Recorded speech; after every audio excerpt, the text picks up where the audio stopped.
Hey girl, hey, welcome to Tia's Table. Let's talk about everything from the latest fitness and wellness trends, recipes that are actually worth cooking, and the craziness that's happening on our side of the internet. Sit back, grab a snack, and let's have some girl talk. Hey girl, hey, welcome back to another episode of Tia's Table. It is Thursday, May the 7th at 11:34 in the morning. I have just returned from Pilates. I've made myself a second cup of coffee. I normally have the first one when I'm doing the school breakfast drop-off situation. This morning felt a little rushed. It was raining outside, and you know when it's raining, that's like the worst for the school drop-off experience in the morning. So that cup of coffee got cold. I had to reheat it in the microwave, and since my experience wasn't what it normally would be, I said, ooh, treat yourself to a second cup, girl. You have free will and you grown. You can have a second cup of coffee if you want to. I normally don't have 2 cups of coffee in a day, but with the weather being what it is, I was like, ooh, let's have a second cup while we sit down and talk to our friends here on the podcast. Hey, how you doing? I hope you've been doing great since our last little chat. We have a couple different things that I want to talk about. This might be a quick one today, but I would love to hear your thoughts on some of these topics. But before we get into anything, let's talk about what is about to be on my table. It's not on my table quite yet. It hasn't been. I haven't made it, but I've researched it enough that I feel very comfortable coming to you and sharing it with you.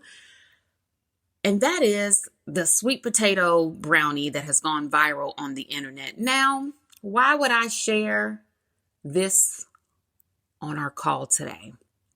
Well, I'm sharing it because I know how everybody likes something sweet after they eat. Everybody has dinner and then they're like, ooh, I want something sweet. Or you eat lunch and you're like, ooh, I want something sweet. Or you're having your coffee or your tea and you're like, ooh, I want a little something to go with this. But normally all the little somethings that we would have really do work strongly against all the goals that we try to work so hard for. So when I saw this sweet potato brownie recipe on TikTok, I said, oh, you have my full attention. I will be making this because it is basically a sweet potato, cocoa powder, a little bit of flour, maybe like an egg or two, some vanilla extract.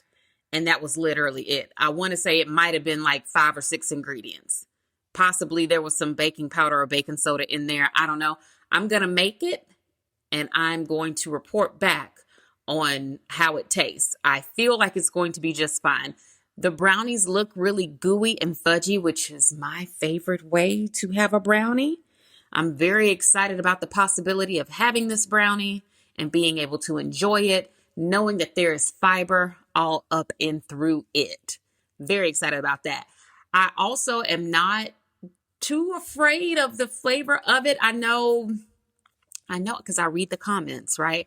And I know some of the people in the comments were like, ooh, I just add a little bit of this or I would just add a little bit of that. And I'm like, no, actually, because I can eat a butt naked sweet potato. I don't have to add nothing to it. I feel like these brownies are going to do exactly what we need them to do with the vanilla extract. And you could always add more of that than the recipe calls for before you start tiptoeing into the sugar of it all. Because the goal here is like to not use any sugar and to let that natural flavor along with the cocoa and the vanilla extract, let it be sweet enough.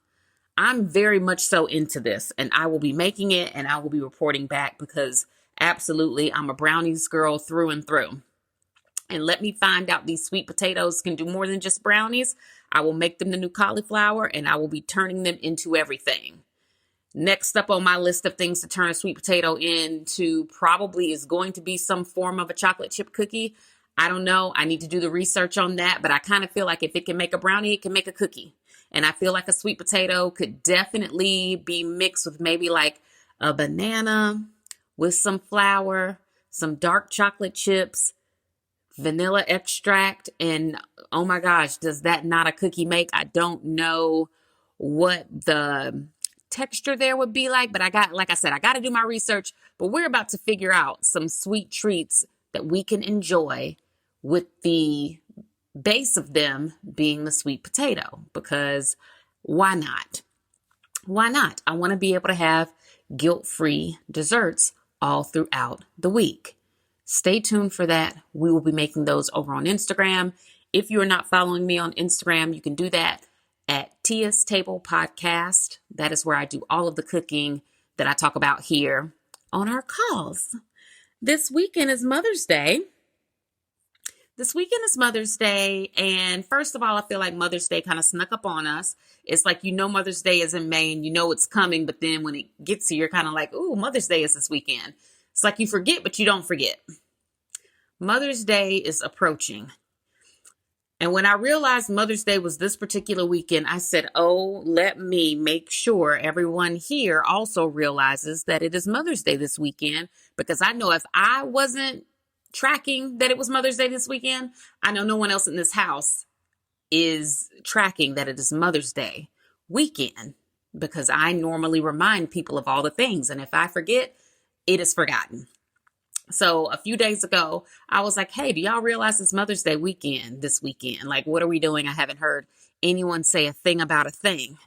What are we doing? Let's go ahead and first, let's figure out what we're buying these grandmas so I can get those things in the mail. I can order things, boom, boom, boom. Like, what is the plan for everybody's grandma and mama, right?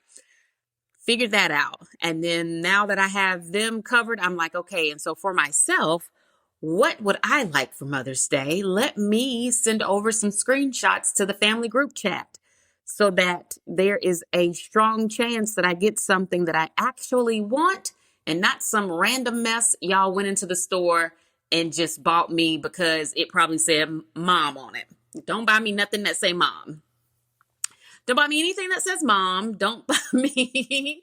You don't have to buy me flowers because they marked them up. Mother's Day and Valentine's Day for that matter, but they marked them up.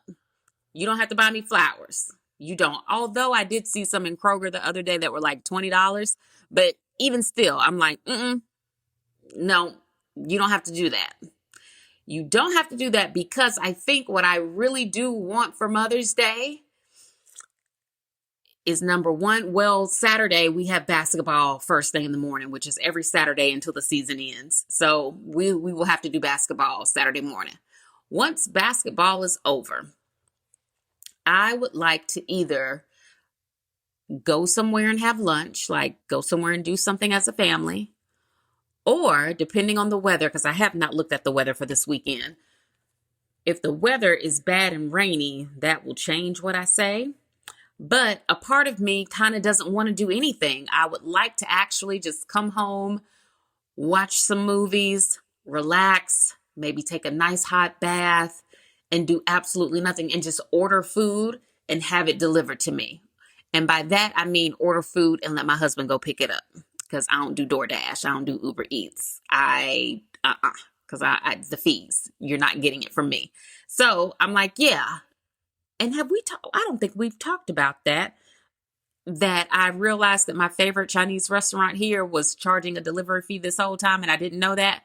But as soon as I found out, that delivery man has not seen me since. I had been picking up all of my orders since then.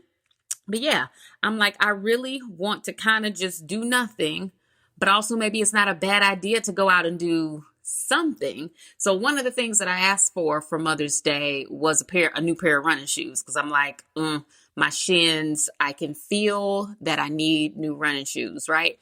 So I looked on the Nike app and I saw like a couple that I'm interested in trying, but of course, you want to actually try them on. You don't want to just blindly buy running shoes. And so I was like, they do have my shoes at one of the stores here in Atlanta. So we could go down there on Saturday after basketball was over, have some lunch, shop, let me try on things, and that would make my little heart happy. Then we could come home, and then on Sunday, I would spend the whole day sitting in bed, watching my rom-coms, because Netflix is full of them, and we're going to talk about that in a minute. Watching my rom-coms. I want to order Chinese food from my favorite little place. And I don't care. He can have them deliver it if he wants to. But like when I'm doing it and I'm paying for it, I go down there and get my food. But I'm like, yes, I want to open up that Chinese menu and I want to order every single last thing that I want to taste. I want my own little Chinese buffet right here in my house. That is what I want. And then I just want to graze and sit and watch TV uninterrupted all day. Why is that something that I would want for Mother's Day? Oh, because baby, I don't get that. Like hardly ever do I get uninterrupted time. So I'm like, that actually would mean a lot to me to be able to sit and watch something all the way through without anybody coming and asking me either, are you still watching this? How much time do you have left on this show? Can I turn it to so and so? Like, mommy, let me come and tell you about something that happened 6 months ago. I'm like, don't y'all see me in here watching a documentary? Why did you wait until I sat down and I got cozy to come and tell me a life story? Now is not the time. But that's what these people will do. They will wait and they will see you enjoying yourself, relaxing, kicking back. And then all of a sudden they will want to talk to you. And I'm like, you've been with me all day and you haven't had a word for me. Now I'm sitting down trying to get into a little zone for myself. And now you want to come and talk to me about what exactly? Keep it. Keep that story. Keep that story until this documentary goes off or until my rom-com goes off. Like, hold on to that. But I rarely ever tell them that. I normally pause whatever I'm watching and I patiently listen to it and then I respond appropriately. And then when that person is done and they're like, okay, that's all I needed, they walk off and then I'm like, okay, and back to what I was doing. You know what I'm saying? So Mother's Day weekend, for me to sit and just watch movies, eat my food, and be in perfect peace and quiet would probably do a lot for me. It really would. It would make my soul very happy. The only thing that I think could top that for Mother's Day weekend would be actually going somewhere. But with basketball, that is a no-go. And, I ran into a friend at Costco the other day. Her kids play sports too.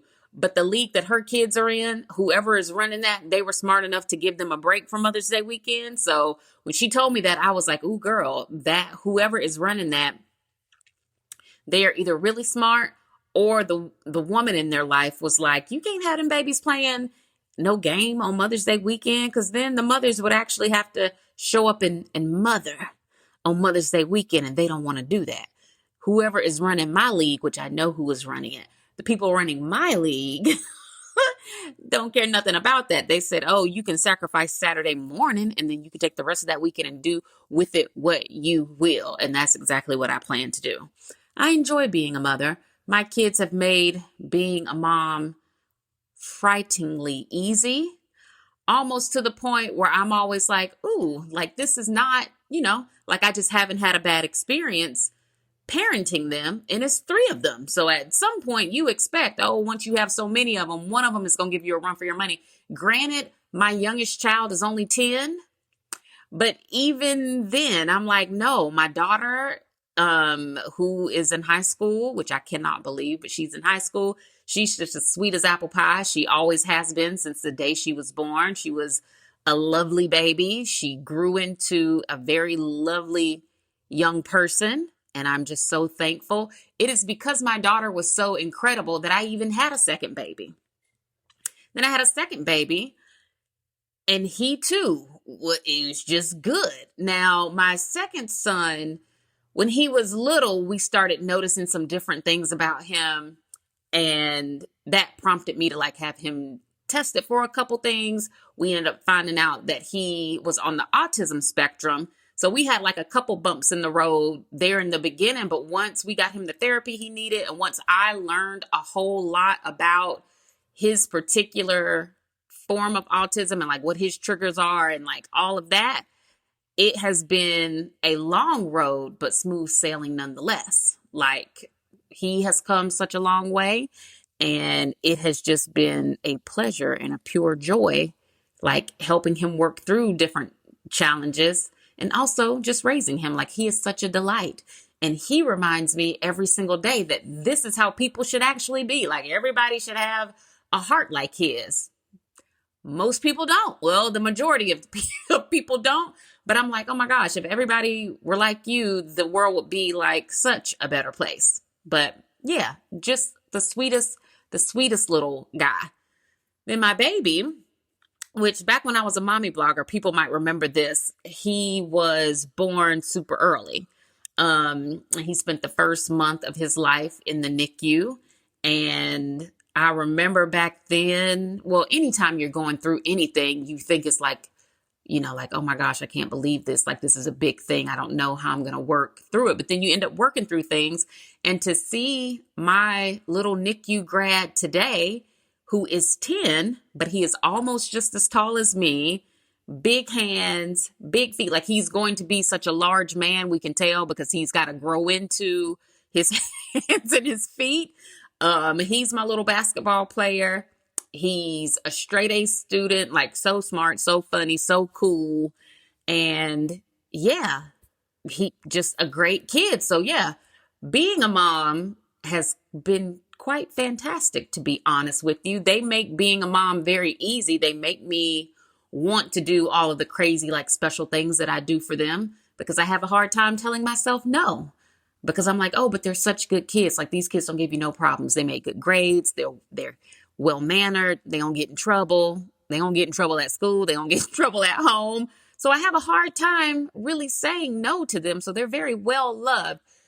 So I say all that to say, there's really no reason for me to ever have a real attitude with them. But, being a mom is a lot of work because it's never ending. It doesn't stop. And the more kids you have, the more work that it is. So on a day like today, where it's pouring down raining, it is thundering. Their father has a meeting in the city, so it's just me. I'm solo this morning. I'm up. My daughter was out of lunch pasta. I had to make the fettuccine Alfredo. I had to make everybody's breakfast. And just to catch everybody up on the orders that get put in for the diner these days, my daughter eats waffles and chicken sausage for breakfast. My oldest son likes boiled eggs like his mama. So he eats boiled eggs. He eats fruit and bacon. And then my baby boy eats a bacon, egg, and cheese, like grilled cheese breakfast sandwich every morning. So that is the breakfast. For lunch, obviously, my daughter takes her pasta with a fruit salad that, like, we make, like, I buy the fruit and then I make the little cups every morning for them.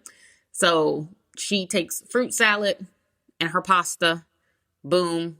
That's actually very easy. My oldest son takes chicken nuggets, fruit, chips, and what are the little things? The little Welch's fruit snacks. Boom. And then my baby boy takes a Hot Pocket, fruit, Doritos, and a fruit snack, which doesn't sound like a lot when you sit here and say it, but making all of that every morning, and then everybody has their water bottle. Everybody likes their water bottle a different way. My baby boy does not like cold water in his water bottle because his school only allows you to bring plastic bottles, and he doesn't like the condensation on the outside of his bottle because it makes his desk wet. So he takes room temp water to school. My daughter has a Stanley dupe that I bought from Home Goods. It's a really cute color. But she takes that because she's in high school and they don't care what you do as long as you come to school. So she takes her very cold water in that. And then my oldest son has like a sports Gatorade bottle situation because they're not allowed to bring anything but plastic bottles to school as well.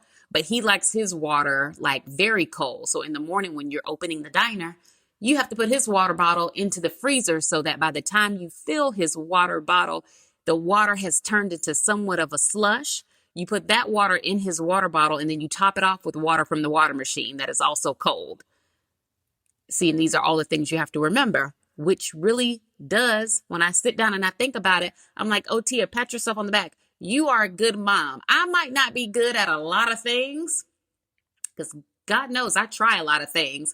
I might not be good at a lot of things, but the one thing I know for a fact I have been good at so far is raising these kids and loving on them and giving them all that I can every single day, catering to most of their every little need. You know what I'm saying? And for that reason, I'm like, on Mother's Day, I really need y'all to let me do what I want to do. And that's either this year, I'm going to want to go shopping and go out to lunch. Or if I'm not in the mood on Saturday, we can come home, do some lunch. We might still go out to lunch, come home, order some food or go get it. And then I want to come home. I want to take a hot bath. I want to get into my PJs and I just want to be cozy and I just want to rest all the way up until Monday morning at 5:30 when that alarm clock goes off for school. That's what I want to do. Now, some of the other things that I have asked for Mother's Day, I'll share my list because it wasn't too many things on it. It's very short. One of the items was like podcasting equipment. One of the items was a laptop. One of the items was running shoes. One of the items, or was that it? Or was it a very short list? Because I really couldn't think of anything else that I needed or wanted, really. Yeah, it was a really short list. I feel like that was it. I honestly can't even remember. I might have had like a couple different Nike sports bras. Oh, yes, there's like a Nike tube top that I wanted, but I think it's already sold out, or in the size that I wanted anyway. It's already sold out. So now if I got it, I would have to get it in my actual size, and I wanted to size up in it. But, neither here nor there. All of these things are things I will eventually buy for myself. But I'm like, if y'all need gift ideas, these are really the only things on my radar at this moment. So here you go. So we'll see what we end up doing, getting, ordering. I don't know. I would really honestly be happy with all of the Chinese food my heart can desire. Nice cozy PJs, a blanket, and the remote in my hand, and I just want to watch TV. That would be absolutely it. What are your plans for Mother's Day? Are you going out and about? Are you going shopping? What do you want to do? Where do you want to be? How do you want to experience your day? I also thought about getting a cake for Mother's Day or making myself a cake for Mother's Day. And if I was going to make that cake, I would make it tomorrow. But I don't know, because I also need to do my hair just in case I decide that I do want to go out on Saturday, like I want to be cute. So that means Friday I would need to have time for like hair and not necessarily baking cakes and all the things. So we'll see. But share your Mother's Day plans with me. Happy Mother's Day to all the moms out there. Girl, you're doing a good job raising them kids, because in 2026, it is not the easiest thing to do. And it is definitely more expensive than I think any of us had anticipated that it would be. So, girl, you're doing a good job. Let's talk about the Met Gala, because I watched the red carpet. I watched it live. I watched the Vogue version of it. And let me just say that I sat there from 6 to almost 9 o'clock. And I feel like I didn't see nearly as many people as I was supposed to. And when I mean to tell you, I was seated, I sat there and I watched the full red carpet, and Vogue did not show us everybody. I never saw Coleman Domingo. I never saw who. No, let me tell you who I did see. And with this, let me just say, I'm sure I saw other people as well, but I just don't know their names. But a lot of the major players that you expect to see on the red carpet, the Vogue coverage just did not show them. I saw Tiana Taylor in her silver fringy look. I gotta be honest and say that I kind of felt like that was something that we had seen before. I just can't remember when we saw it, but but she always looks great. It just, I felt like we had seen that somewhere before. I did see Cardi B, and I could not really tell what Cardi B's dress was supposed to be other than like some sort of structure. But like when you see through the lace, I'm like, is that supposed to be somebody's nipple, or is it just color? Like, is it supposed to be like a stained glass type interpretation? I don't know. I couldn't figure it out. But she always looks great. So I'm just like, well, yeah, you look great. I just can't really tell what it is I'm looking at or what I'm supposed to be looking for. Sierra's look was really good. I liked her play on Nefertiti. I thought she looked incredible. She rarely ever looks bad though. I thought though that, her interpretation of the theme, not not that it was safe, but I felt like it wasn't as extravagant as I think Sierra could have gone. I feel like she's somebody that can really like go big with themes. And I don't know, like her hair was definitely beautiful. That was a strong look. But the gown itself, I felt like it could have been a little bit more to it. But then again, I have to also say that we watch these things on TV, and maybe in person, these looks give a whole lot more than they do through the camera. I don't know. But I thought she looked nice, her and Russell. I also noticed that a lot of men do like the white on white at the Met Gala, and I feel like they started doing that after chat with Bozeman. Um, hmm. And that is a hard one, because when he did it, it was just so good that I really wish, if they're going to try to either honor him with that look, or if they're just going to try to do their own white on white, that they dig a little bit deeper into it. Because you just look like you are ushering church on any given Sunday. If you don't play it up enough, you look like a usher. You've really got to dig deep if you're going to do the white on white at the Met Gala, no less. But anyway, so yeah, it was like she was good, but Lala, and I know Lala gets a lot of criticism for how she hosts the Met Gala every year. People talk a lot about why it's her and her qualifications for that. I'm like, Lala has been doing this for a very long time. She was an MTV VJ for forever. That's how most of us know her. So it's not a stretch to me that she hosts the Met Gala. I think what probably could be a little bit different, though, is maybe the questions that she asked, which I know is supposed to be about the fashion that particular night, but I feel like it wouldn't be crazy if she did ask people about maybe some of their projects or things they have going on. She definitely did that with the people who were in the Michael movie, but outside of them, she really didn't, like, we didn't get any new information from anybody. And we'll talk a little bit more about that in a second.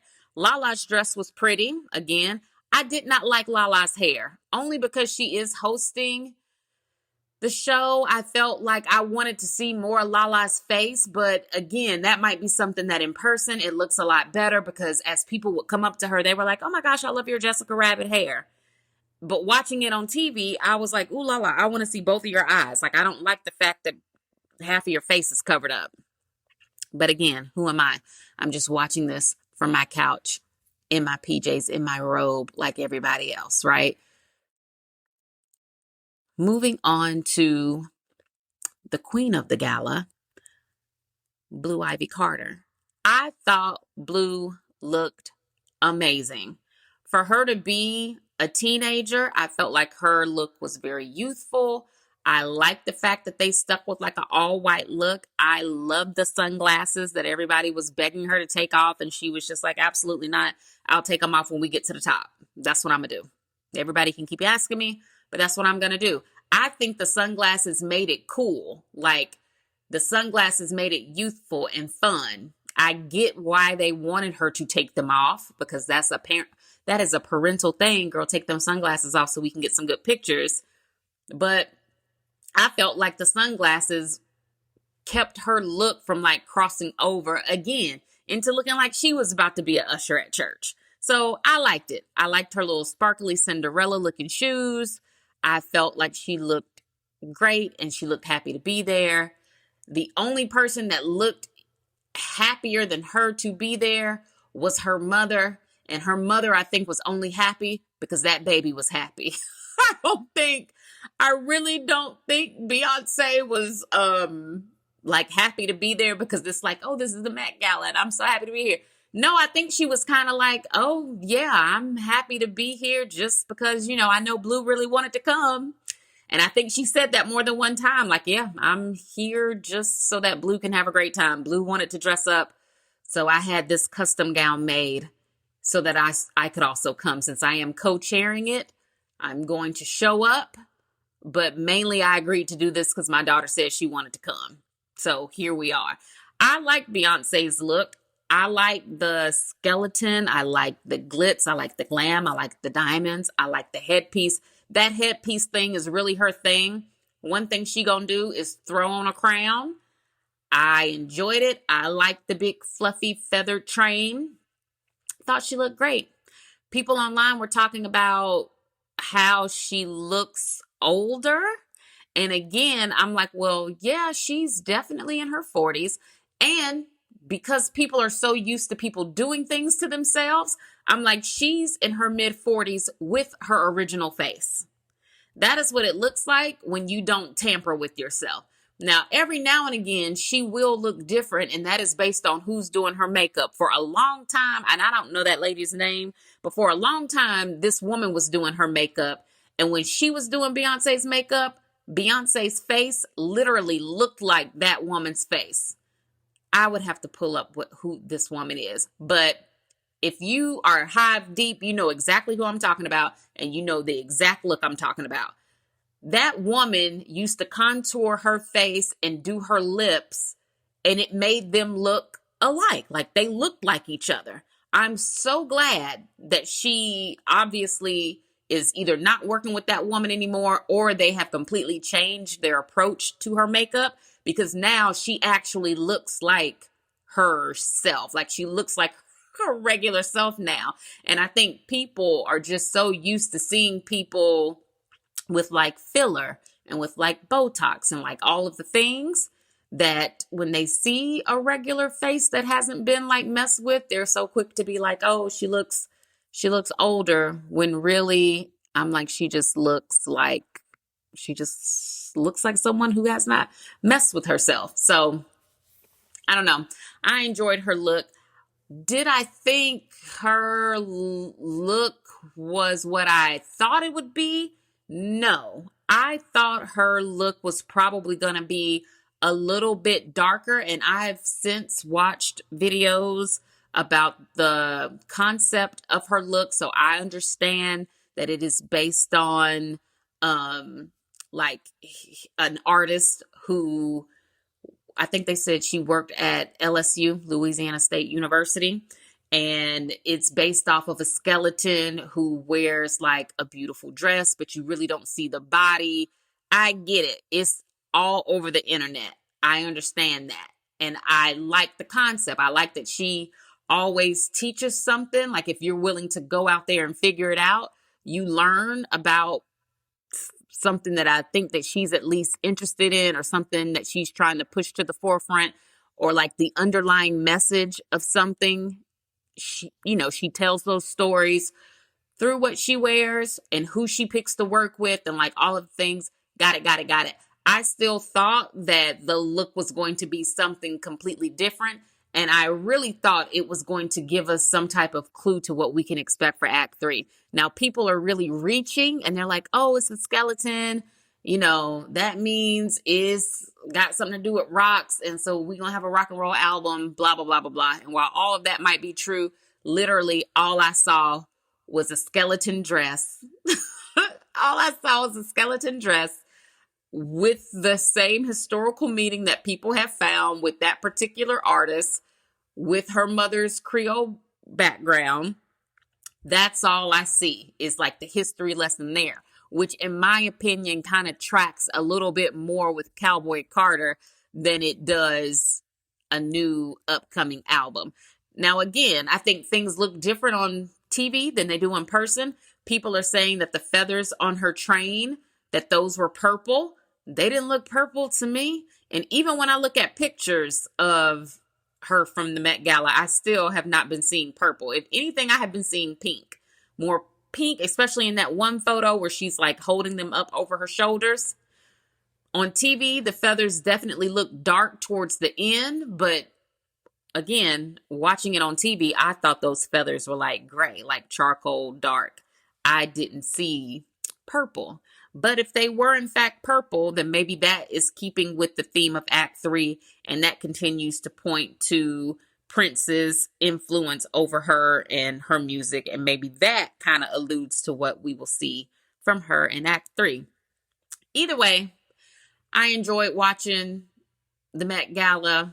I literally only watched it to see what she was going to wear, to see if we were going to get an interview from her. Lala did get a chance to interview her. It was very quick. It was very cute. And she basically said, like, yeah, Blue has got it. Blue is down there posing. The only reason I came is because Blue wanted to come. She looks so cute. So I'm excited for her to just have a great night. And it's really all we got. So time will tell if we get a single or anything like that, because so far we have got nothing. And that makes me think that we might get something after her husband has these shows over the summer. For some reason, I'm like, I don't think because if she drops something between now and when he has his tours over the summer, that is going to dominate all Carter family conversation. It's like, oh, she will drop new music and everything will become about Act 3 and not so much about whatever he must have going on, because he's got his whole thing going too. He's got those shows over the summer. He put the 2 dots back above the Y in his name. He's been doing all these interviews with the different magazines, and he's been doing like sit down filmed interviews. So I'm like, yeah, he must have something in the works too. Hopefully the something that is in the works is not another joint album. I love the Carters album. Everything is Love. I love it. It was a great album, but I do not want that for Act 3. So I want it, and it would be great if they dropped a Carter album over the summer. That's not a bad idea. Like, if y'all are going to do that, drop it over the summer. Give us a little something to hold on to, a little something to chew on until we start getting the rollout for Act 3. We'll enjoy that. We will, because what I would not be mad at is a tour, and I feel like they kind of played with that for Cowboy Carter. I would not be mad at a tour that included, a little bit of both of them. Not like On the Run, though. Not like On the Run. I still want it to be like a Beyonce tour. But yeah, if he came out for some new music that they have together, I wouldn't hate on that. I was at night 4 in Atlanta where Jay came out and did Crazy in Love with Her. And then he did like a medley of songs, and it was great. I wouldn't be mad about that. Not at all. But we'll see. I don't know. Something that was on my timeline and that I had a couple conversations with my girlfriends about over this past week is this girl that went to a Nigerian wedding, and instead of eating the jollof that had been prepared, she had her meal prep with her and she ate her prepared food. Lots of conversation about that. Lots of comments about that. People are like, if I'm presented with such and such, I'm choosing such and such. How can she do this? This is like borderline, like an eating disorder, blah, blah, blah. It was like a lot of things being said about this girl and her meal prep at this wedding. And I have to say, I saw her video and a couple things came to my own mind. Number one, I'm like, okay, we all know people make videos just to make them. For the clicks, for the views, for the engagement, whatever. And so a part of me, when I initially saw it, was like, yeah, she probably did this for this reason, to get views, right? Because that's the whole point of being a content creator. You do the things to get the views. This was probably in her mind like a funny thing. Maybe she thought it was going to be more funny than she thought it was going to be attention grabbing in the way that it ended up being. And so I also thought that like, oh, her intention probably was just to be funny. I don't think her intention was to start this whole conversation that she has started. But if we're going to think about some other things, some of the other thoughts that have been posted online about this is, number one, I think, yes. Could she have just eaten the food at the wedding? Absolutely. Because that's what most of us do. You go to a wedding, you eat what they have, and then you go home, right? It also came to my attention that this girl is young. Like, I think she's in her 20s. So even more so, girl, you probably could have ate that rice and not literally nothing would have happened to you. Apparently, she is a very in shape fitness influencer. Like, she runs marathons, she lifts weights, like, she looks amazing. So looking at her, you're like, oh girl, you probably could have eaten that rice and it would have been fine, right? Boom. Got it. The caption on her video said, like, oh, so locked in, like I'm eating my meal prep at this wedding, like no jollof for me. Paraphrasing, those weren't her exact words, but that's kind of the gist of it. Watching it as somebody who definitely is into fitness at a very high level, like I'm so interested in what other people are doing. I'm interested in what they're eating. I'm interested in all the different types of workouts. I'm interested in all the different types of routines that lead to certain results. I'm interested in the science and the math and how you can shift and move your macros and your caloric intake to also get you certain results, right? Interested in all of it. So I like hearing and seeing what people are doing.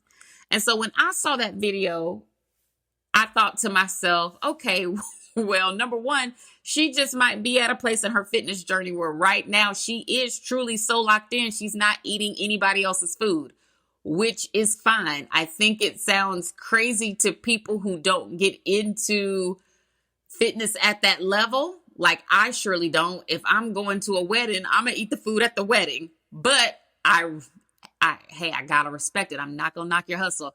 If you're so locked in right now that you're bringing your own food, like, girl, I get it, because I don't know you, I don't know your life, and I don't know your plans. And I don't know what kind of week you've had leading up to this wedding. So some other thoughts that I had was, well, maybe she's had a very heavy social schedule lately. And when you have a very heavy social calendar, you're eating out a lot. And maybe this particular event was one where she was just like, I'm not eating out for this. This is family. These people don't care if I pop open this meal prep container. Sure, it's at someone's wedding, but hey, like, they know me and it's going to be fine. Like, this is an occasion where I can, like, skip the jollof, right? So I respect that and I understand it. Another thought that I had was, oh, but if she's Nigerian and she's at these weddings or gatherings, family events, whatever, all the time, I'm pretty sure she knows in her mind this ain't the last time she's going to be presented with the opportunity to have authentic jollof rice. Now, to someone like me, yes, oh, if that rice is in front of me, I'm eating it. Because it's not every day that I come across really good, authentic jollof rice. You know what I'm saying? So I'm gonna eat it because I don't have access to that on a regular basis. I don't know how to make it. Like, I've never tried making it. Yeah. And I'm gonna say, I don't think I've ever even seen it on a menu at a restaurant that I have been to here or like out of this country. Nope. I don't think so. So boom, there's that. I would equate this to, for example, if I go somewhere, let's say it's summertime or whatever. It doesn't even have to be. But let's just say you've been to several different things over the past 7 days. You've eaten out a lot, right? Then you get to this wedding. And let's say at the wedding, let's say it's like a soul food sit down dinner where they probably have some type, and we will assume it's like a fancier version of these things because I know how people like to tussle. Let's say it's like mac and cheese and there's some type of beautiful chicken and it's like really good collard greens or like whatever. Like, it's truly an elevated soul food dinner, right? Fit for a beautiful wedding. I might be at that wedding, and while I probably would not bust out my own meal prep container, I probably if I had been to a lot of things leading up to this or whatever, I would be comfortable being like, oh yeah, no, I don't have to.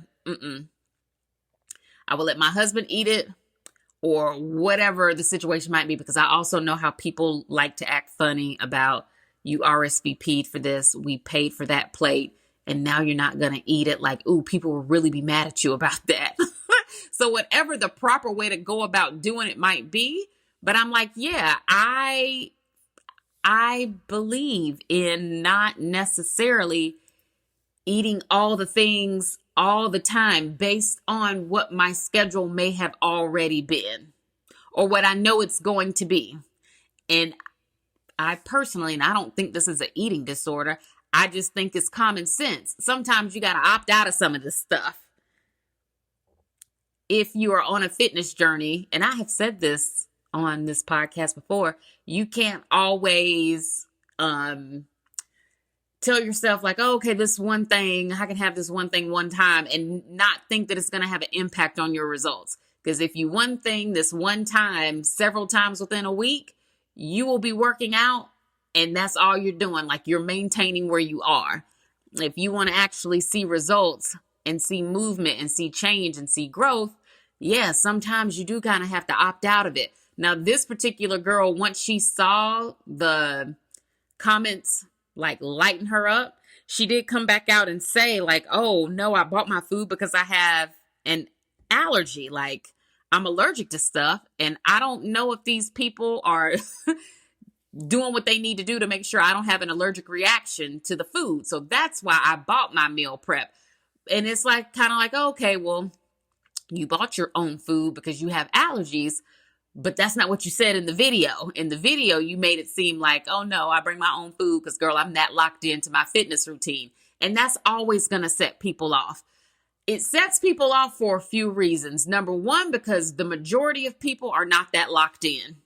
Most of us are not that disciplined, nor do we care enough to be locked in at that level that we would bring our own meal prep to an event like a wedding. So that always triggers people or like rubs them the wrong way, because it makes it seem like you have attained some level of discipline that the rest of us just aren't going to tap into. So that, I think, bothers people. The other thing I think about that bothered most people is the idea that you really do have to sacrifice a lot to get the results that you want. And that's always been fascinating to me. That once people find out what people are really doing in order to achieve the results that they have, then people are like, oh my gosh, I can't believe Lori Harvey only ate 1,200 calories. And it's kind of like, yeah, well, one minute y'all are saying her body is tea because you can see all those abs. But when she told you what she had to do to get it, then y'all are like, oh my gosh, I can't believe she was only doing such and such and such and such. But I'm like, yeah, you can't get one without the other. It's like people really do want the results, but once they find out what it takes to get them, people are not always willing to even accept the thought that like, oh my gosh, in order to do this, I have to do this. Like these, and they will think like, oh, these people are crazy. For me personally, I'm like, oh no, so-and-so's not crazy. So-and-so just figured out what worked for them, and they're not going to let either the opinions of other people, or they're not going to let the fact that sometimes they have to miss out on something keep them from the results that they want, which I think does make them a little bit more disciplined than the rest of us. Because I will tell you one thing, I was eating dinner last night, and last night I had a grilled chicken breast, I had green beans, and I had a sweet potato and an ear of corn. And it was good. It tastes good. When I got finished eating, I was full. I had hit all my numbers for the day. It was great. It was fine. Whatever. But I'm like, you get to a point where you do just get tired. You get tired. And I think the difference between people who see results and the people that don't is when you get to the point where like you're tired of it, most of us do drop off, or we'll say like, oh, I'll just do whatever for a couple days and then I'll come back around to it. And then there are people who stick with it. Like they dig deeper and they push past it until they get where they want to be. And then once they're where they want to be, of course, they can go into a maintenance phase, and you can eat pretty much almost what you want several times a week. But it's getting to that point that most of us aren't able to do, because we get burnt out at the thought of sometimes having to be like, yeah, no, I can't have this, which I think I was telling either a friend or my husband, I can't remember who, but I was telling something, it might have been both of them. I was telling somebody, like, my husband did want to go out to eat last weekend. And I was kind of like, oh, I kind of really don't want to go out to eat, because I wasn't planning for this. Like, I've been eating good all week. Now you're springing this like lunch on me out of nowhere. I wasn't planning for this. And that's how locked in I am right now. Like, if I'm going to go out to eat, I want to know so that I can set up whatever my situation is around the fact that we're going to do this, you know? And I don't think that that's weird. I think that that's just the math and the science. Like, if I'm going to do this, I personally want to know so that I can plan my meals accordingly.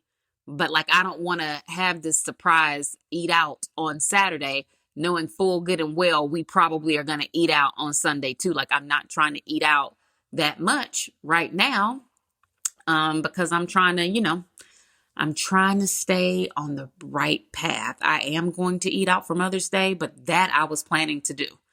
I'm trying to stay on the right path, and it's hard, but that whole video really did bring up some very interesting perspectives and thoughts that people have around other people's fitness journeys. And then a lot of times when I'm watching stuff on the internet too, I have to remind myself that these people are in their 20s. Most of the fitness influencers that come across our screens are young people. They have not had any children. We cannot compare what they're doing or what they look like to what we do and what we look like, because we are not in the same places in life.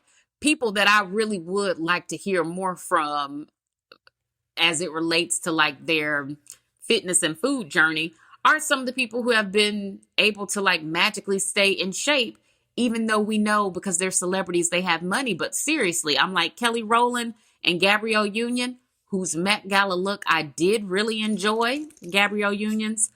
I'm like, yeah, I see y'all doing Pilates, which most recently Kelly Rowland released that video of her. It was a mix of like Pilates and stuff that looks kind of like CrossFit, right? She was doing a lot of push-pull stuff. I'm like, yeah, I love it that y'all show us these reformer videos. Kerry Washington is good for that too. But I'm like, show the people what you are eating. And I know y'all will never do that, because if we saw how you guys eat or like what you eat in a day, people would be flooding your comments too with like craziness. Because what it would come down to is, oh, y'all really don't. What you're meaning to tell me is you really don't eat that much. It's like you really don't eat that much and you have a high level of activity, but it's like y'all have found a nice little sweet spot where you're able to get enough fuel for what you're doing. So, so your body stays at a nice safe place that helps you burn fat while also maintaining like the muscle and the curviness that you do have. It's very interesting to me. I would love it if one of them ever shared.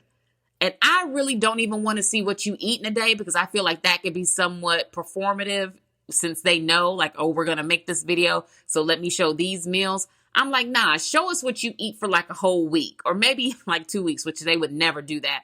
But I'm like, yeah, show us that. Show us that so that we can get a realistic idea of what it takes to look like you, since we all say like, oh, her body is goals, or like we want her back. Show me what you're eating. I don't even care about your workouts anymore. Show me what you're eating and then tell me the numbers behind it, because that is what I find to be super interesting. They have people on that cruise ship that have that hantavirus.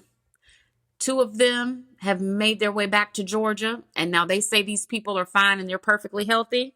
But I'm like, baby, what we can't do is another pandemic. Oh, we just cannot. I don't know how that would go for us this time. I really don't. I really am not trying to have kids at home in 5th grade, 8th grade, and 10th grade. I'm really not. I'm really not trying to do that again. I'm really not trying to have school shut down. The other parts of the pandemic, not going to lie to you, didn't bother me as much. But that whole doing school at home thing, I got too many kids and too many different grades for that. I don't want to be a para teacher for another whole school year, because people who have jobs that are supposed to keep things like this from happening. I mean, of course, you can't control whether or not people get sick, but you can control how you respond to it. And I kind of feel like, first of all, that cruise ship did not do their due diligence in reporting people getting sick. I feel like the timing somewhere in there was handled very poorly. But more than that, I'm like, okay, so when those people came back from that cruise ship and they said that they came back from that cruise ship, were they immediately put into some type of quarantine situation? Or did they say like, no, we feel fine, like we're not sick, and so y'all just let them go home? Like, I want more details on that. I want more details on that. Because what we also know, which is a very valid point that people are making online, is that the World Cup is coming to the United States, where there will be people from all over coming here to watch soccer. And I want to know how that's going to impact all of us so that I can go ahead and emotionally prepare myself for either having to do the 26-27 school year at home, or like, are things going to be okay? Like, do we need to be masking up again? What is the plan? What's tea? And because of our current administration, I feel like there is no plan. And I feel like if there are things we need to know, baby, they just not going to tell us. And it's going to be a training on the job, or what do they call it? Like learning on the job type of thing. Like, oh, it's here, so now we all have to figure out and be more reactive than proactive. And I hate the reactive over proactive strategy to most things, but absolutely when it is concerning everyone's health. Now, they also say that this particular virus isn't one that you can catch that easily. And I'm like, well, I hope so. I honestly don't even know if any of y'all are even smart enough to even know if that's really the case. Like, just know if that's true or not. Like, I just don't trust it. I just don't trust it. And I feel like by the time we really, really know for sure, it'll be too late and we will all be back at home. If we are on another lockdown, I do plan to handle this one a lot differently. Like last time, I didn't know. Last time, I was just trying to survive the whole school of it all. I didn't want my kids to get behind. I didn't want to be stressed out about assignments and like, do we have all the things? Do we have COVID tests? Do we have the right mask? Like, the last time, we were trying to learn as we went along, like wiping all the things down, all of that. This time, I kind of feel like we know a little bit better. So we'll all do a lot better with how we respond to it if we are in fact on lockdown. But, I saw someone online say, oh, baby, this time, if we're stuck at home, like it's my time to become famous off the internet. Like this time I'm making money. Like this time I'm setting up my phone and I'm dancing, I'm cooking, I'm doing all the things, because that is really when those other people locked in. And on the other side of the pandemic, they were really like in a completely different place. And I said, oh, you guys might be onto something. Y'all will tell a joke, but you'll never tell a lie. And that for sure is not a lie. That a lot of those people are still very much so big on their platforms. And they got that way during the pandemic. And so I'm like, yeah. Absolutely. If we get locked down this next time, I'm about to cringe out. It's going to be the only way I'm going to be able to survive it, to be quite honest with you. And I know I'm not the most consistent person when it comes to social media, but I feel like if it happens this time, oh my gosh, I'm going to do it. I'm going to do it. I'm going to do it. One, because I feel like life is too short, right? Life is too short and you may as well. I'm sorry, Cookie is in here shaking out. Life is too short and you may as well. Number two, I feel like if I'm home with my dog and my kids and my husband, if we are locked down again, I feel like I'll need an outlet. Like I would need an outlet, and I don't know that I could come talk to you guys every day. I mean, I guess I could, but I don't know what we would talk about every day. So it would kind of be nice to have something else to do, you know? And lastly, I feel like when you are going through something like another pandemic and everybody is home, your top priority is just not catching it. Your top priority is staying healthy, staying home, staying away from other people, right? Taking it very seriously. But then after that, once you've checked that box on your list of priorities, your next priority is to stay sane throughout it all. And I kid you not, someone can hold me to it. Just like a few weeks ago, I told people on the podcast, I was like, hey, if I don't put an episode up here every week, message me and call me out. And people actually do that. And I appreciate it. Like if I don't post an episode by Friday, people message me and they're like, oh girl, where's that phone call? But so far I've been doing it every week. It might be on a different day during the week, but I've been doing it. If we get stuck at home this next time, oh honey, please, if you don't see me online acting a fool, message me and be like, girl, why you not showing us no roasted chicken? Did you run out of recipes or did you run out of the ingredients? Can you not suit up and go to the grocery store? Put on a hazmat suit and a mask and go down there and buy some ingredients and come back and show us what you made.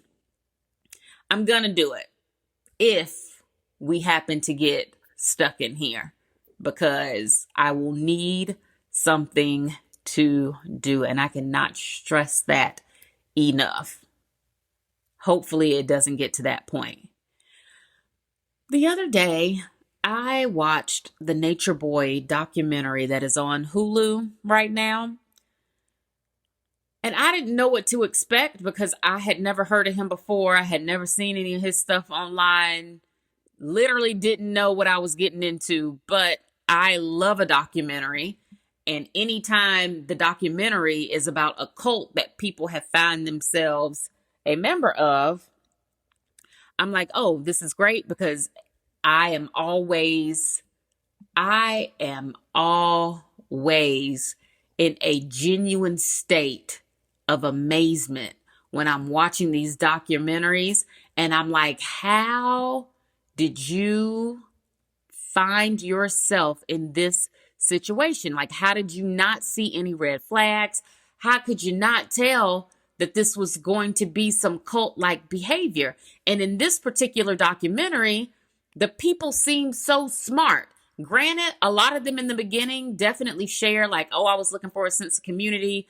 I was looking to be a part of something that maybe would ground me and connect me in a way that I really needed. Like, people really were looking for some type of spiritual awakening, or they were looking for some type of village, right? To help them go through whatever it is they were going through in life. But I'm like, that's fine. And I get that. If you feel like you need to go to a retreat, you feel like you just need to get away for a minute and then, make your way back to your life. What would have been my first red flag is him telling me, oh, when you leave, like, you can't have no relationship or like access to your family. Like, why do I have to cut my family off to come to Costa Rica with you for however long? I guess he was telling people they would be there. And so there's another documentary about this same thing on YouTube, and I'm on the fence about watching it because I heard it's like 100 parts or something like that, and I don't think I have that much time to dedicate to this documentary or to this story. But I'm like, okay, when you went online and you showed interest in wanting to join their experience, let's call it, because I know for a fact they weren't calling it a cult, but you go online, you say you want to come to wherever they are, and they went a lot of places. They went to Costa Rica, they were in Mexico, they ended up in Atlanta, and people were coming from everywhere. People were coming from California, people were coming from Seattle, people were coming from all across the country, right? I'm like, but when you initially signed up for this, like, number one, how much did it cost you to sign up? Because you had to quit your job to like come be with them. So I'm like, how much did it cost you to go be a part of this experience? Once y'all were there, what were y'all doing for money other than asking for donations online? But see, part of it too was that once you joined the cult, everybody was supposed to be on social media and they would all be repeating some of the same messaging. I guess they would go live and they would be letting people make donations, whatever. But I'm like, was that enough? Were y'all really making enough money to pay for the Airbnbs that y'all had? Then that's the other thing. My next red flag would have been the fact that, okay, we're in this beautiful country. We have this beautiful Airbnb. Why are we sleeping outside in tents? Like, why are we sleeping outside in tents? Why am I having to poop outside? Because another big part of it was, you could grow food using poop, like your own poop is like fertilizer to like grow things. And we love a science experiment. We love learning new things. However, what was the original description to what I was coming to do? Like, how did people read whatever they read online? Did they think it was a retreat? Did they think it was like a wellness workshop? Did they really know that they were giving up their lives, moving to wherever this was, and then having the experience that they had? And I don't think they did, because as things progressed, the one, like the leader, ended up telling them that he was the Messiah.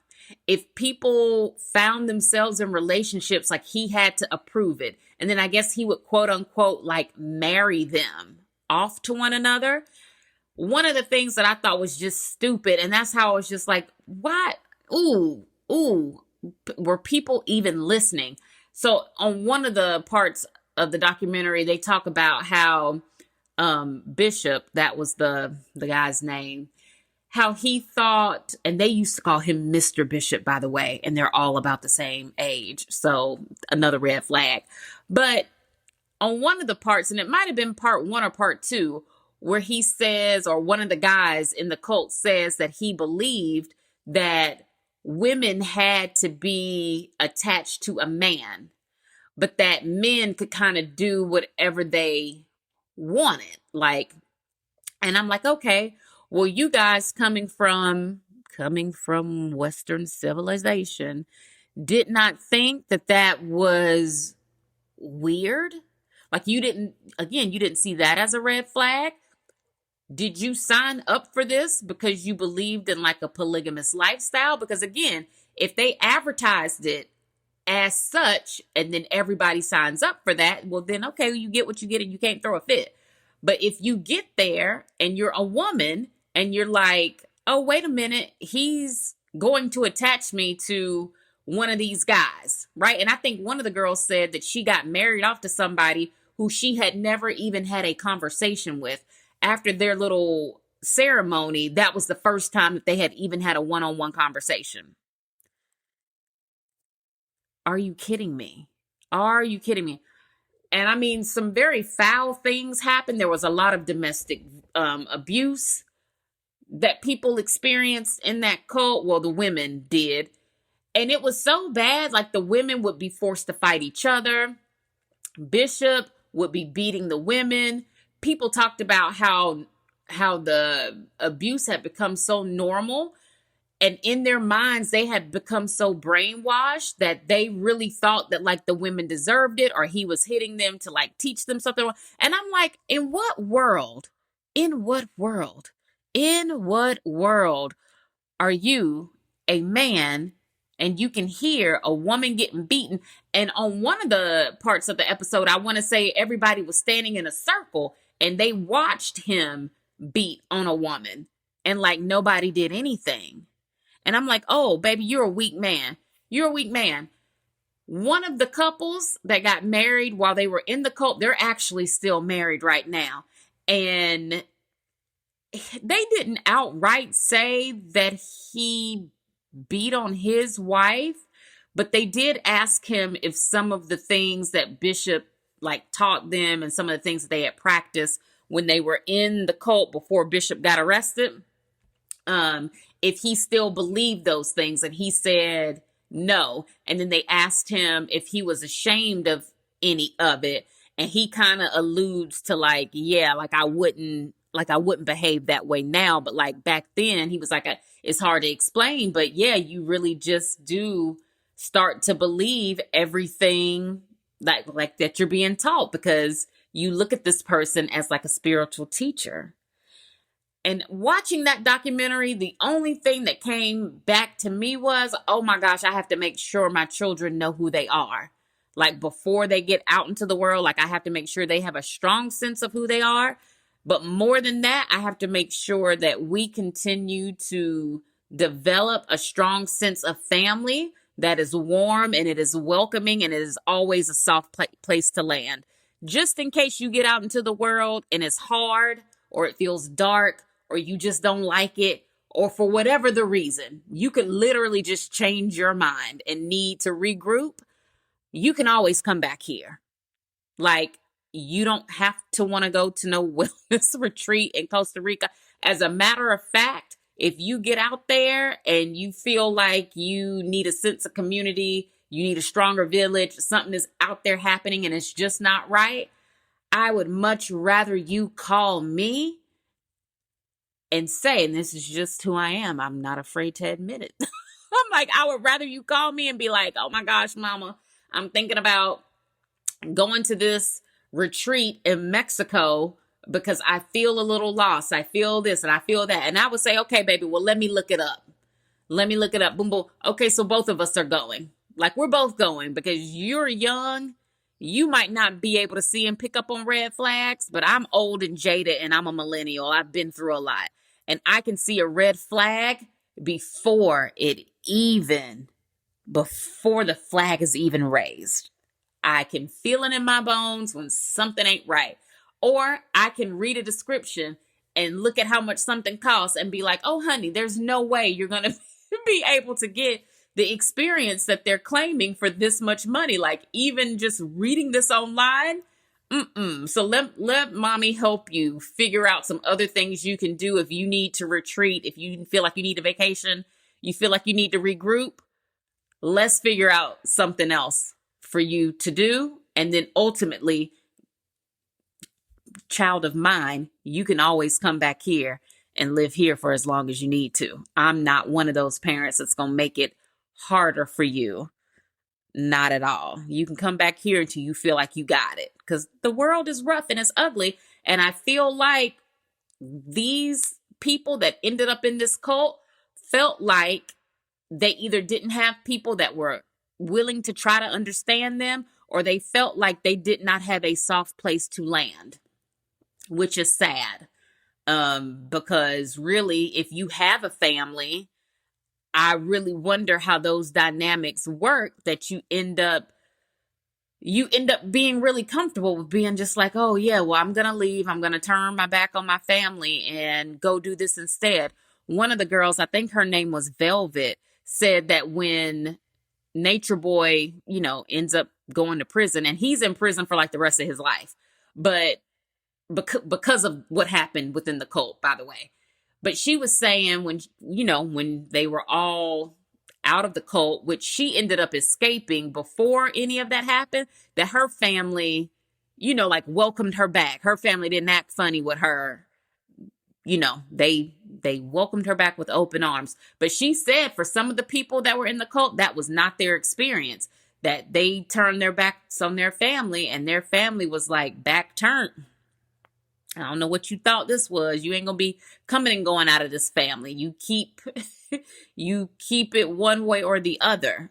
And maybe that's what drove some of them to join something like that cult to begin with. But yeah, so I wonder what those people are doing. The people that couldn't go back to their families, like, where are they now? What are they doing? How have they been dealing with the fact that this person who they really looked at as like their messiah, him being in prison, and he is in prison for the rest of his life. I think he got life without the possibility of parole, and then like 10 years on top of that. So if you have not seen the documentary, I mean, I basically just told you everything that happens in it. Is very sad, but it's also one of those things that when you watch it, you are completely dumbfounded because you can't really wrap your head around how people ended up in that situation to begin with. Something a little bit more lighthearted that you might want to watch on TV would be the return of all of our most favorite rom-coms, and they are all on Netflix right now. I watched Pretty Woman yesterday, and that was so good to my little spirit that, again, if I weren't on a fitness journey, the way I would have ordered a pizza and sat there and watched Julia Roberts. Now, something that I don't think I ever really picked up on before watching that movie, and this is how I can tell I'm getting older. Not old, but I'm maturing, right? Up until now, whenever I would watch that movie, I don't think I ever noticed the age gap between her and him. I know I didn't. I know I did not necessarily think that she looked so much younger than him watching that. But yesterday when I was watching it, I was like, dang, Julia Roberts is a lot younger than him in this movie. Like, her face is so youthful. She looks like a young girl. I don't know how old she was for sure when they filmed that movie. But yeah, she looks so much younger than Richard Gere, who has gray hair in the movie. And I'm just like, oh, then the other part of that movie that like hit me the wrong way, like watching it now, is at the end when Jason Alexander's character like tries to make a move on her and slaps her. I was just like, oh my gosh, I don't think that scene really ever hit me like that before. But now that I'm watching it as a 42-year-old, I'm like, ooh, I don't like Julia. I really don't like the way people treated you all throughout that movie, which I know that the movie has been that way this whole time. And I know we have never, like, we always thought the women in the store were mean to her. We always thought that the way Richard Gere's character talks about her at the polo event and at different business meetings was always just like low down and degrading. But I don't know, like, it sat with me a lot different yesterday. Still enjoyed the movie. She's so beautiful in it. The fashion really does hit on her. And if I could have watched that movie with the pizza, it would have made my whole day. But like, Pretty Woman is up there. Jumping the Broom with Liza Lando and Paula, what is her last name? The lady that used to be married to Robin Thicke. Paula Patton. Angela Bassett is in that movie. Tasha Smith, Megan Good, Loretta Devine, Pooch Hall. Like, that one is full of a lot of people. That's on there. More rom-com. Well, still Magnolias is up there. Hitch is up there. And we love Hitch, or I love Hitch. Love Hitch. But I love Will Smith. So there's that. Fried Green Tomatoes is up here. The Wiz is up here, which I saw some people talking about The Wiz online the other day as it relates to Diana Ross and Michael Jackson's relationship that they had, that I guess they feel like people don't talk about enough. They had some very awful things to say about Diana. Apparently, the two of them lived together when they were in New York. apparently Diana Ross stole the role of like the lead in this movie from from what's her name? The Comfort of a Man. Let me see. Is her name Stephanie what? Stephanie Mills? Is it Stephanie Mills? Is it Stephanie? Yeah, Stephanie Mills. Said she stole the role from her because Stephanie Mills had been playing the role on Broadway. But people really have been like in their Diana Ross dog pile bag. And I'm like, ooh, I wonder if Tracy is seeing this. And what is that like for the family? Because we do remember her and Michael Jackson, but I guess people really didn't put two and two together that maybe they shouldn't have had the relationship that they had. Meet the Fockers, all of them are on Netflix. Eat, Pray, Love has been put back on Netflix. Best Man Holiday, which is a hard watch for me, not gonna lie. I wish Mia didn't die. But that one is back on Netflix. The Boss with funny lady, what is her name? Melissa McCarthy. She's on there with Kristen Bell. Kristen Bell is funny. She's funny in everything. Mother's Day, the movie with Kate Hudson, Jennifer Aniston, and Julia Roberts. That is on Netflix right now. Let me add that to my list. I love a good theme. I'm going to watch that this weekend. What else is on here? Letters to Juliet, 27 Dresses. Ooh, 13 going on 30. I got to tell my bestie about that. That's her movie. That's on Netflix. Love that movie. I just added that one to my list, which stars Jennifer Garner, who is also in Catch and Release. That too is on Netflix. Along Came Polly, Jennifer Aniston, The 5-Year Engagement with Emily Blunt. There's Something About Mary, Cameron Diaz. Let's see. What else is on here? My Big Fat Greek Wedding. That's up here. Click, which is an Adam Sandler movie. I like Adam Sandler movies. I think they're so funny. What else? Oh, because I just watched Just Go With It. That also stars Jennifer Aniston. I watched that the other day when I was on the treadmill. Ooh, a movie that I watched the other day called The Green Book. It's up here. It's a true story about a Black pianist who tours like the South, where he tours all over, but he has a white driver, and the movie focuses on like their relationship and what that was like for them. It's a very good watch. It does have like a moment or two where it's a little violent, but it's not, we've seen worse. But that movie stars Marshala Ali, and I guess the other guy must be Viggo Mortensen, which I don't know if y'all will know his face by saying his name, but when you see his face, you'll be like, oh yeah, that's him. I know him. But then Marshala Ali, y'all know him. Y'all know him. Let's see, what is another good one up here? But yeah, I think that's probably enough. That gives you a good idea of all of the new like rom-coms that have been put on Netflix. And I don't know if they did that in response to The Devil Wears Prada. The Devil Wears Prada being in theaters. So they're trying to ride that romantic comedy wave. But I'm like, is The Devil Wears Prada, is it a romantic comedy? I don't think so. I think in the first one, I haven't seen the second one. In the first one, you definitely don't even like Nate. Like, I didn't like him. Andy's boyfriend, I didn't like him. I didn't like the guy that she ended up sleeping with from her job. Didn't really enjoy him either. In the new movie, I don't know if she has a love interest or if that's even one of the things that they have based the movie around. Like, I don't know if that's one of the themes, but you know, someone can let me know. I will eventually see The Devil Wears Prada 2.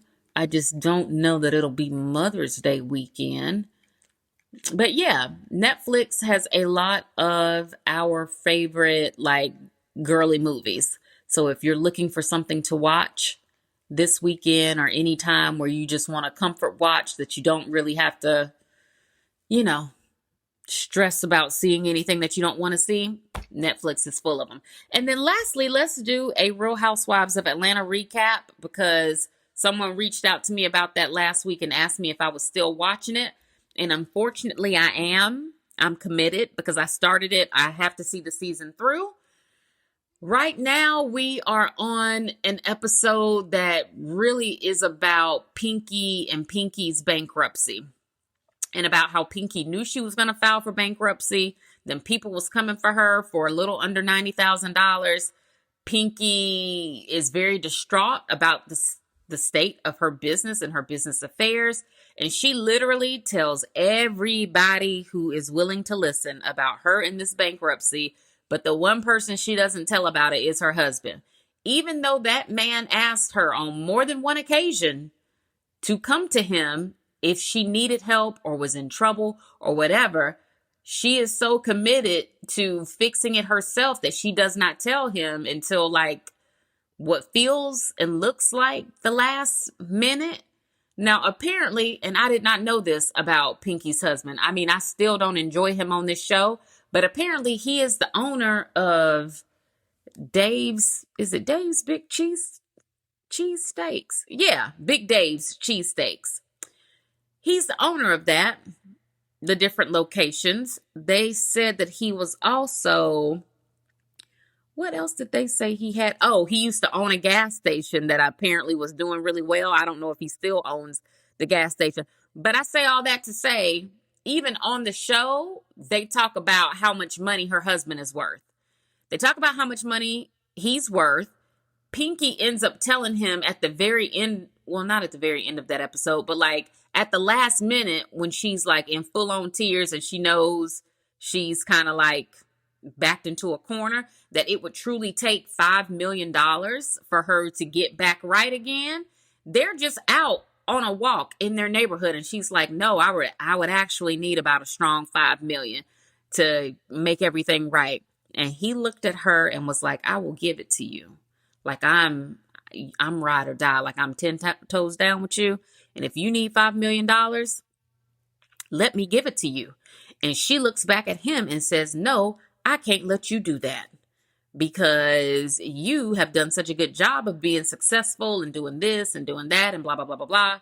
Like, I don't want you to have to do that for me. Like, I want to be able to figure it out.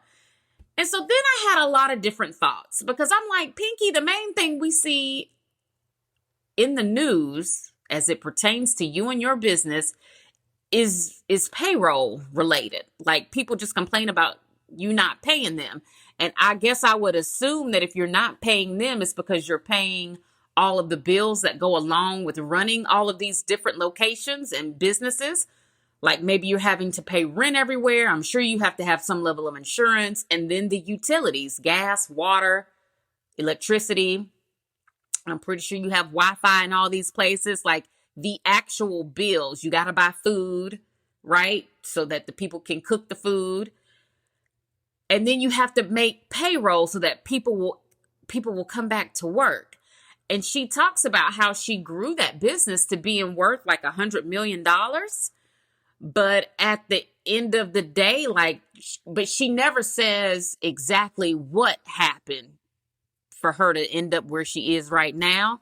But she definitely says like something somewhere didn't go right because she went from her business being worth like $100 million to now needing $5 million just to get back right again.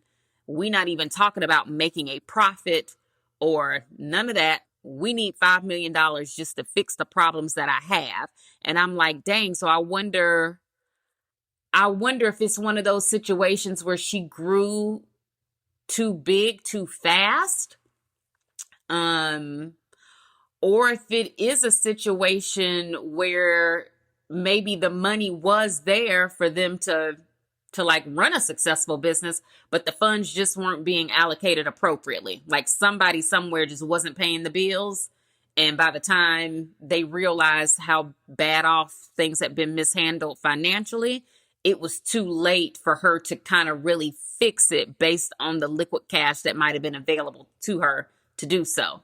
So even one of the other girls on the show was like, yeah, girl, me too. I'm going to file bankruptcy because I'm going through this divorce. And I guess whoever she's divorcing, he must be trying to take her to the cleaners. So she's like, yeah, I'm going to file for bankruptcy too. Because what do you mean? It'll fix all of the problems that I'm having.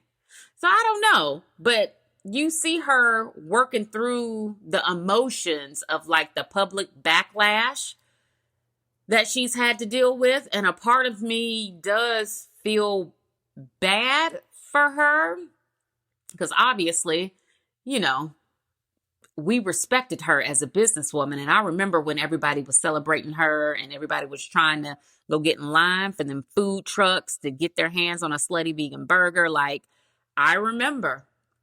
I actually remember going to get in line for one of her burgers. Was it in Macon? Where did I go to get in line for one of her burgers? I can't even remember right now. But it's like once I got to wherever it was, they had already said that they were out. And then she put a location over here by, not necessarily the airport, but it's over here like in Hapeville. And I've been to that location. And I remember thinking like, oh, okay, like this is okay.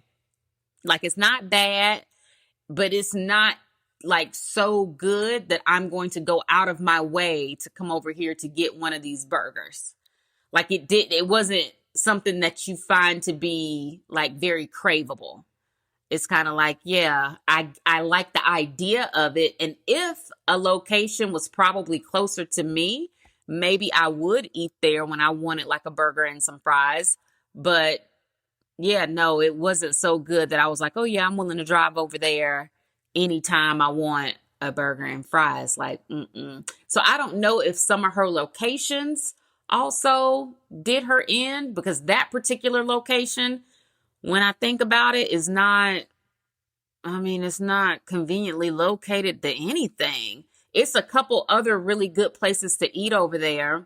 There's a nice Chick-fil-A over there, but it's not, like you're just, unless you live over there, you're really not over there like that. There's not enough stuff happening over there that would draw you to that location. So, I don't know. But she seemed very distraught on this particular episode. So I do feel bad about the level of stress that she might have been under. But I also feel bad for the people that worked for her and just never got paid.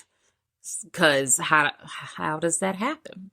Like, how does that happen? And was there any communication to those people letting them know? Or did they just find out when they just didn't get paid and you closed down where they worked? I don't know, but there's an update on that and I'll continue watching because like I said, at this point, I'm invested. So yeah, I think that's it.